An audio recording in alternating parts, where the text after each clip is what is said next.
Hello everyone, welcome to Vishnu IAS academy.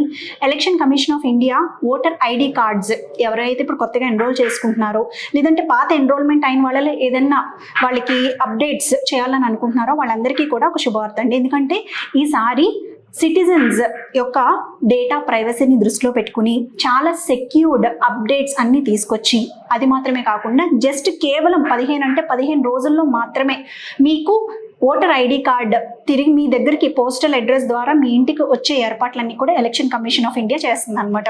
So దీంట్లో first stage వచ్చేసరికి ఎలక్టర్ picture identity card దగ్గర నుంచి మీకు ఎలక్షన్ కార్డ్ వచ్చేంత వరకు కూడా ప్రతి ప్రాసెస్ మీకు ఎప్పటికప్పుడు SMS ద్వారా ప్రతి స్టేజ్ని అప్డేట్ చేయడం జరుగుతుంది. అలాగే మీ డేటా అంతా కూడా చాలా సెక్యూర్గా ఎక్కడ కూడా బ్రీచ్ అవ్వకుండా చేసే విధంగా ఎలక్షన్ కమిషన్ ఆఫ్ ఇండియా కొత్త సైట్ని తీసుకురావడం జరిగింది అనమాట. సో ఆల్ ఆఫ్ యూ ఎవరైతే మీరు ఇప్పుడు ఓట్ వేసే ఏజ్కి వచ్చారో మీరందరూ కూడా దయచేసి వెళ్ళి ఎలక్షన్ కమిషన్ ఆఫ్ ఇండియా వెబ్సైట్కి వెళ్ళి మీ నేమ్స్ అన్ని రిజిస్టర్ చేసుకుని please enrol yourselves as the responsible voter citizens of India. Thank you.